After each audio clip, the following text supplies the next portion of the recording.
do not vote in American elections.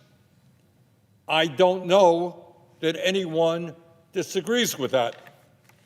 And the good news is that non-citizens do not vote in American elections.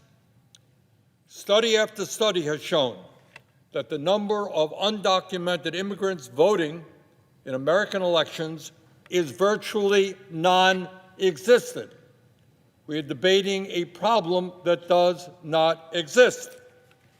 The Conservative Heritage Foundation found that over a recent 24-year period, 24 years, there have been a grand total of 77 confirmed instances of undocumented immigrants voting in the United States. 24 years, 77 undocumented immigrants voting. Hundreds of millions of people voted in a 24-year period, and there were 77 instances of non-citizens voting. That is according to the Conservative Heritage Foundation. What about individual states who have looked at this issue? What have they found? Well, the state of Utah found that of the state's 2.1 million registered voters in 2025 and 2026, a grand total, all right, here we go, a grand total of one non-citizen registered to vote in that state. And that individual never cast a ballot. 2.1 million registered voters in Utah, no non-citizens registered to vote. 2024, Idaho reviewed its 1 million registered voters and found 36 possible non-citizens registered to vote. 2024, Georgia, state of Georgia ordered its 8.2 million registered voters and found 20 non-citizens registered to vote. Overall, not only are there a tiny number of people undocumented who are registered to vote, most of those citizens have never even voted. They just registered to vote for whatever reason and were properly removed from the voter rolls. Let us be clear. Federal law already prohibits non-citizens from voting in federal elections, and no state, not one of our 50 states, allows non-citizens to vote in state elections. But, Mr. President, if this legislation were to be passed, it would create a whole lot more problems than it would solve. Under this bill, every American would be required to have a passport or a birth certificate in order to register to vote. Now, what's wrong with that? Well, as many as 69 million married women have last names that do not match their birth certificates and would need to provide additional documentation proving their name change in order to register to vote. Further, an estimated 4 million Americans have had their birth certificate or other necessary documents stolen or destroyed. If you're watching this out there, just think, do you have a birth certificate? How are you going to get a birth certificate? How many weeks, months? How much does it cost? You're going to have to go through all the bureaucracy to get your birth certificate. Even worse, want a passport to vote? Well, half of Americans, 146 million people, don't have a valid passport. Those who would need a passport to vote under this bill would have to spend $130 to renew a passport or $165 for a new one. And by the way, you're going to have to wait up to 6 weeks to get it. So, make no mistake about it. This legislation is nothing more than a modern-day poll tax that would deprive millions of low-income, working-class Americans from being able to vote. So what is this bill really about? Well, good news is President Trump has told us what it's about. Trump has said that if this legislation were signed into law, Republicans would, quote, never lose a race. For 50 years, we won't lose a race, end of quote. Well, my understanding of election reform would be to make sure that the United States made it possible for more people to participate in the political process, make sure that we had one of the highest levels of voter participation rather than one of the lower rates of voter turnout in the world. In other words, we want to strengthen our democracy, not throw millions of people off the voting rolls, so, to quote President Trump, Republicans would never lose a race. Mr. President, instead of spending a week on a non-existent problem, maybe it's time we started to focus on some of the enormous crises facing our country. And let me just take a moment to mention a few. Never before in American history have so few individuals had so much wealth and so much power. During the Gilded Age in this country with Rockefeller and Carnegie, you had a handful of people who had enormous wealth and enormous power. Nothing compared to what exists today. Today we have more income and wealth inequality than we have ever had in the history of this country. Think that might be an issue that we should be talking about? Do you think we might be suggesting that there is something wrong when the top 1% in America now own more wealth than the bottom 93%? Do you think we might be talking about making some changes in an economic system in where 60% of our people today are living paycheck to paycheck, families struggling to feed their kids, pay for health care, pay for rent, pay for child care, pay for the basic necessities of life? 60% of our people live in paycheck to paycheck, and one guy, Elon Musk, owns more wealth than the bottom 53% of American households. Think maybe that might be an issue that we should be talking about?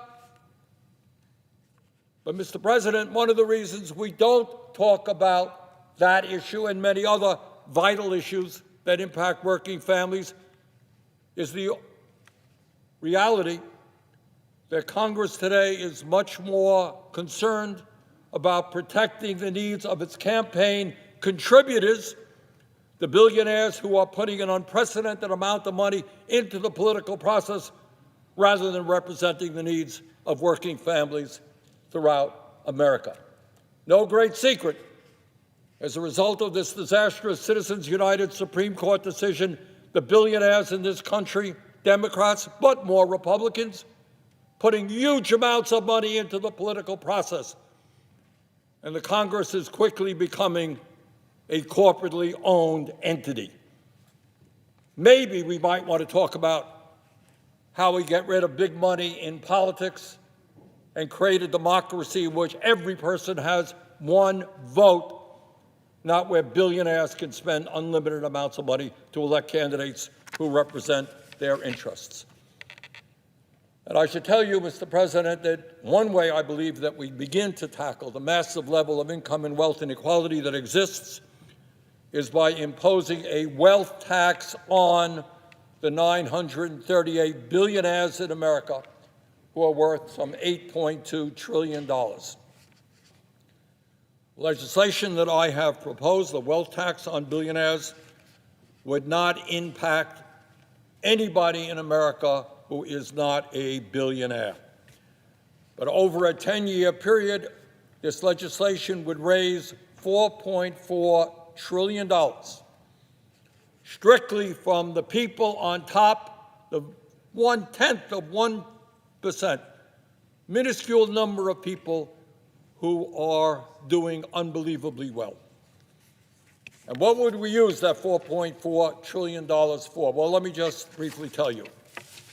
For a start, in the first year, at a time when working-class families are struggling to put food on the table and pay their rent, this legislation would provide every man, woman, and child in the country in a household making $150,000 or less a $3,000 direct payment, $12,000 for a family of four. So At a time when the billionaires have never had it so good, when many of them are paying virtually nothing in taxes, we're going to demand that they start paying their fair share so that working-class, low-income families can get some help, $3,000 for every man, woman, and child in families of less than $150,000. This legislation would end homelessness in America and address the affordable housing crisis by building 7 million units of low-income and affordable homes and apartments. 20 million households in America should not be forced to spend half of their limited incomes on housing. We should not have 800,000 people sleeping out on the streets. Instead of giving tax breaks to billionaires, we should be building low-income and affordable housing. This bill would expand Medicare. In Vermont and all over this country, you got elderly people, can't afford dental care, can't afford hearing aids, can't afford vision care. This legislation would expand Medicare to cover dental, vision, and hearing. Last poll that I saw on that, only 90% of the American people supported it. Maybe we may want to pass it. This legislation would provide universal child care in America and make sure that no one in our country pays more than 7% of their limited incomes on child care. At a time when school districts in Vermont and around the country are having a hard time attracting good teachers because the pay scale is much too low, we would make sure that no teacher in America earns less than $60,000 a year. This legislation would also make sure that seniors and people with disabilities receive the home health care they need through Medicaid. And by the way, this legislation would prevent 15 million Americans from losing health care by repealing Trump's $1.1 trillion cut to Medicaid and the Affordable Care Act. And we do all of that just by asking the very wealthiest people in this country, the fewer than 1,000 billionaires, to pay 5% of their wealth in taxes. And you know, after that, I know people, editorial writers all over America, very worried about what happens to poor Mr. Musk and Mr. Bezos and Mr. Zuckerberg. The good news is they will still have enough money with their hundreds of billions of dollars left to feed their families. I don't want anybody to think that the Musk family or the Bezos family will go hungry. We leave them with hundreds of billions of dollars. And the other thing, Mr. President, that we got to do, instead of dealing with non-existent problems like the SAVE Act, we got to address the threat of artificial intelligence and robotics. And surprise, surprise, our very same friends, Mr. Musk, Mr. Bezos, Mr. Zuckerberg, Mr. Ellison, Mr. Thiel, and others are pouring huge amounts of money into AI and robotics. Left unchecked, these technologies will bring about a massive transformation of American economic, political, and social life. That's what we're talking about. And that transformation of American life, economic, political, social, is being pushed by a handful of multi-billionaires. And it is time for the United States Congress to say, slow it down. And it's not only what it will do to throwing millions of workers off of their jobs, hooking children to artificial intelligence. I've talked to a number of scientists who believe that we're not talking about science fiction anymore, in the sense that if AI continues to develop and become smarter than humans, the truth is AI may become independent of human control and threaten the very existence of humanity. Now, I know that the future of humanity and the existence of whether or not we survive, not quite as important as dealing with legislation dealing with a non-existent problem like undocumented people voting.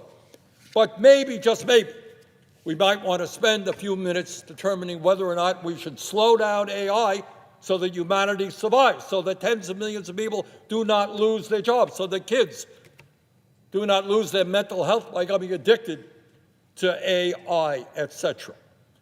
So bottom line, Mr. President, there are enormous issues facing this country, It is no great secret that the American people increasingly understand that the work of this Congress right now is to protect the 1% and wealthy campaign contributors. And maybe it's time we started worrying about working families and ordinary Americans. Thank you, Mr. President. I yield the floor. Senator from Ohio is